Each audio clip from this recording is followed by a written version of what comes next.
Meiosis में क्या होता है कि बेसिकली ये कहाँ से शुरू होता है, डिप्लॉयड पेरेंट सेल के साथ शुरू होता है, ठीक है। फर्दर क्या होता है, डीएनए रेप्लिकेशन होता है, वो दो सेपरेट साइकिल में डिवाइड हो जाता है, ठीक है। तो ये जो प्रोसेस होता है वो फाइनल रिजल्ट में हमें क्या मिलता है, 4 डॉटर सेल्स मिलते हैं जो क्या होते हैं, हमारे हैप्लॉइड होते हैं, ठीक है। और in case of human haploid क्या होते हैं, फीमेल्स में एक्स होते हैं और मेल्स में क्या होते हैं, स्पर्म होते हैं, ओके। तो मियोसिस को हम रिडक्शन डिवीजन भी बोलते हैं। वाई रिडक्शन डिवीजन, क्योंकि हम डिप्लॉयड पेरेंट सेल से स्टार्ट हुए थे जिसका क्रोमोसोम नंबर था 46, और हमें रिजल्ट में क्या मिलते हैं, 4 डॉटर सेल मिलते हैं जो हमारे हैप्लॉइड सेल होते हैं, और उनका क्रोमोसोम नंबर क्या होता है, 23, ओके। तो जो बेटा मियोसिस होता है वो दो स्टेजेस में होता है, one is meiosis one and second one is meiosis two, ठीक है। तो ये सेम एज माइटोटिक होता है। तो मियोसिस वन में भी 4 फेजेस होते हैं, that is prophase one, metaphase one, anaphase one and telophase one. उसके बाद क्या होता है, साइटोकाइनेसिस, ठीक है। देन फर्दर कौन सा प्रोसेस होता है, मियोसिस टू, ठीक है। मियोसिस टू में भी कौन से फेजेस होते हैं, prophase two, metaphase two, anaphase two and telophase two, okay. तो ये प्रोसेस जो स्टार्ट होता है वो किससे स्टार्ट होता है, इंटरफेस से, ठीक है। तो इंटरफेस क्या होता है, सिमिलर होता है माइटोटिक फेज जैसा, ठीक है। इसमें तीन इंटरफेस में हमने पढ़ा था, तीन फेजेस होते हैं, first growth phase, synthesis phase and second growth phase, okay. तो जो एस फेज होता है उसमें क्या होता है, क्रोमोसोम का रेप्लिकेशन होता है, ठीक है। तो जो डुप्लीकेट क्रोमोसोम होते हैं उनके पास क्या होते हैं, दो आइडेंटिकल सिस्टर्स होते हैं जिनको हम क्या बोलते हैं, क्रोमेटिड्स बोलते हैं। और ये दोनों एक दूसरे के साथ अटैच होते हैं जिनको हम क्या बोलते हैं, सेंट्रोमेयर्स बोलते हैं। तो जो सेंट्रियोल पेयर्स होते हैं वो क्या होते हैं, ऑल्सो रेप्लिकेट होते हैं, ठीक है। तो ये हमने सेल डिवीजन में भी पढ़ा था कि जो न्यूक्लियस है वो डेंस मटेरियल है, जहाँ पे आप मेरा कर्सर देख रहे हैं न्यूक्लियस है, ठीक है। उसके अराउंड क्या है, न्यूक्लियर मेम्ब्रेन है, और ये आउटर जो हमारी लेयर है वो क्या है, सेल मेम्ब्रेन है, ओके। तो फर्स्ट हम स्टार्ट करेंगे अपने मियोसिस फर्स्ट के साथ। हमने ऑलरेडी डिस्कस किया है कि मियोसिस फर्स्ट में 4 phases है, one is prophase one, second one is metaphase one, third one is anaphase one and fourth one is telophase one, okay। So first we start with prophase one, okay। जो prophase one है वो longest and most complex phase है हमारे meiosis one का, ठीक है। इसमें जो क्रोमोसोम होते हैं वो कंडेंस शेप के होते हैं, इट मीन्स दे आर, मतलब उनका जो स्ट्रक्चर होता है वो एक्स शेप का होता है, ठीक है। पर प्रोफेज वन में होता क्या है कि जो होमोलोगस क्रोमोस होते हैं वो एक दूसरे के साथ मिलके क्या बनाते हैं, टेट्राड बनाते हैं, ठीक है। टेट्राड बेसिकली होता क्या है, ये होता है क्रोमोसोम ऑफ 4 क्रोमेटिड्स, ठीक है। इस प्रोसेस को समझने के लिए आप ये स्लाइड देखिए, आप यहाँ पे देख सकते हैं, यहाँ पे दो सिस्टर क्रोमेटिड्स है, one is blue one and another was in red one, ठीक है। तो ये दोनों आपस में मिलके क्या बनाते हैं, टेट्राड बनाते हैं, जिसको हम क्या बोलते हैं, सिनेप्सिस, ओके। नेक्स्ट जो हमारा है बेटा होमोलोगस क्रोमोसोम होते क्या है कि जो वो पेयर ऑफ क्रोमोसोम जो similar in shape and size होते हैं उनको हम क्या बोलते हैं, होमोलोगस क्रोमोसोम बोलते हैं, ठीक है। इन वे बेसिकली जो होते हैं इनका जो लोकस होता है वो सेम पोजीशन पे होता है, ठीक है। एंड ह्यूमंस के पास 23 पेयर्स ऑफ होमोलोगस क्रोमोसोम होते हैं, जिनमें 22 पेयर्स ऑफ ऑटोसोम्स होते हैं, one pair of sex chromosome होते हैं, ओके बेटा। नेक्स्ट है हमारे पास मेटाफेज वन, ठीक है। मेटाफेज वन जो हमारा फर्स्ट फेज था that is prophase one, second phase कौन सा है, मेटाफेज वन, ओके। तो मेटाफेज वन है जो वो है हमारा सेकेंड फेज ऑफ मियोसिस, ठीक है। इसमें क्या होता है, जो हमारे टेट्राड जो प्रोफेज में बने थे वो कहाँ पे आ जाते हैं, they are from line up in the middle of the dividing cell randomly, ठीक है। और जो इस केस में स्पिंडल फाइबर्स होते हैं वो किससे अटैच होते हैं, दोनों के बोथ हैंड से अटैच होते हैं, ओके।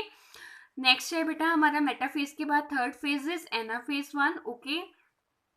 तो एनाफेज वन के केस में क्या होता है कि जो दो क्रोमोसोम होते हैं वो एक दूसरे से सेपरेट हो जाते हैं और दोनों एक दूसरे के ऑपोजिट मूव करना शुरू कर देते हैं, ठीक है। तो इस केस में क्या होता है, जो सिस्टर क्रोमेटिड्स होती हैं वो एक दूसरे से अटैच तो रहती हैं but they move together towards the pole, okay. So next हमारे पास जो फेस है बेटा डेट इज टेलोफेस, ओके। तो टेलोफेस में क्या होता है कि जो होमोलोगस क्रोमोसोम होते हैं वो पेयर्स वो पोल्स के पास पहुंच जाते हैं, ठीक है।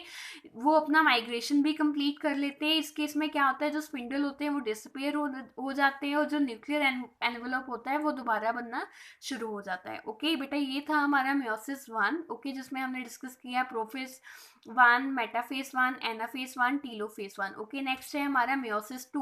तो बेटा जो हमारा मियोसिस टू है वो सेम एज माइटोटिक है, ओके। इस केस में इंटरफेस नहीं होता और ना ही कोई डीएनए रेप्लिकेशन होता है, ओके। तो सबसे पहले हम इसमें पढ़ेंगे प्रोफेस टू। तो प्रोफेस टू क्या होता है, तो बेटा प्रोफेज 2 में क्या होता है कि फर्दर एप्लीकेशन नहीं होता है। इस केस में जो न्यूक्लियर होता है वो क्या हो जाता है, न्यूक्लियर एनवलप ब्रेक डाउन हो जाता है, ठीक है। एंड जो डॉटर सेंट्रियोल होते हैं वो एक दूसरे के परपेंडिकुलर होने शुरू हो जाते हैं, और जो टू पेयर्स ऑफ सेंट्रियोल्स होता है वो एक दूसरे से सेपरेट हो जाता है, ठीक है। एंड न्यूक्लियर एनवलप और जो स्पिंडल होता है वो आपस में ब्रेक डाउन होके एक दूसरे से अलग होना शुरू हो जाता है, ओके। नेक्स्ट है हमारे पास मेटाफेज 2। मेटाफेज में 2 में क्या होता है कि जो क्रोमोसोम है वो अपने आप को मेटाफेज प्लेट प्लेट के अराउंड अरेंज करना शुरू कर देते हैं, ठीक है। जो सेंट्रोमेयर होते हैं वो अपने आप को लाइन, इक्वेटोरियल लाइन के अराउंड क्या कर लेते हैं, अरेंज कर लेते हैं। ये सेम प्रोसेस है जैसा माइटोटिक फेज में होता था वैसा ही मेटाफेज 2 में होता है, ठीक है। नेक्स्ट है एनाफेज 2। एनाफेज 2 में क्या होता है कि जो सेंट्रोमेयर होते हैं वो सेपरेट हो जाते हैं, जो टू सिस्टर क्रोमैटिड्स है जो बाइंड करके रखी होती हैं वो ऑपोजिट पोल की तरफ मूव करना शुरू कर जाती है, ठीक है। एंड जो सेपरेटेड क्रोमैटिड्स होते हैं उनको हम क्या बोलते हैं, क्रोमोसोम बोलते हैं, ठीक है। नेक्स्ट लास्ट फेज है टीलोफेज। टीलोफेज में क्या होता है, न्यूक्लियर एनवलप दोबारा बनना शुरू हो जाता है, ठीक है। तो जो न्यूक्लियस है वो पेयर होना शुरू हो जाता है न्यूक्लियस में, एंड क्रोमोसोम क्रोमोसोम क्या होते हैं, लेंथन एंड बिकम डिस्टिंक्ट, ठीक है बेटा। ये था हमारा मियोसिस 2। तो मियोसिस 2 में हमने क्या पढ़ा, प्रोफेज 2 के बारे में, एनाफेज 2 के बारे में, मेटाफेज 2 के बारे में एंड टीलोफेज 2 के बारे में। बेटा आपने ये याद रखना है कि जो मियोसिस 2 है वो सेम होता है जैसे माइटोटिक प्रोसेस होता है, ओके। आपके सिलेबस में जो मियोसिस है वो उतना डिटेल में नहीं है, पर ये आपके समझने के लिए कि जो मियोसिस प्रोसेस है वो दो प्रोसेसेस में होता है, that is meiosis 1 and meiosis 2, ठीक है। तो अब हम लास्ट डिस्कस करेंगे कि माइटोसिस और मियोसिस में क्या डिफरेंस है, ठीक है। तो माइटोसिस क्या था कि ये बॉडी सेल में होता है, बट जो मियोसिस है वो किस में अकर होता है, रिप्रोडक्टिव सेल में, ठीक है। तो माइटोसिस में जो नंबर ऑफ क्रोमोसोम है वो टोटल सेल के साथ सेम रहता है, पर मियोसिस के केस में हमने देखा था कि ये क्या हो जाता है, हाफ हो जाता है।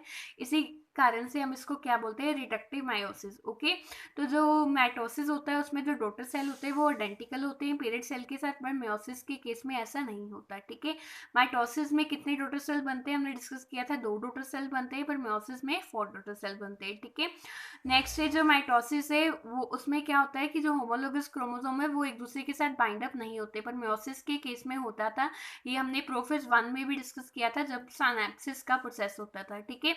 तो माइटोसिस का लास्ट पॉइंट क्या है कि there is no exchange of genetic material between chromosome, but meiosis में क्या था, there is an exchange of genetic material between chromosome, okay बेटा। तो ये था हमारा last topic of the chapter first, that is meiosis, ठीक है। तो नेक्स्ट हम डिस्कस करेंगे इसके क्वेश्चन आंसर। तो अगर आपको किसी भी टॉपिक में डाउट होगा यू कैन टेक्स्ट मी और ईमेल मी, ओके।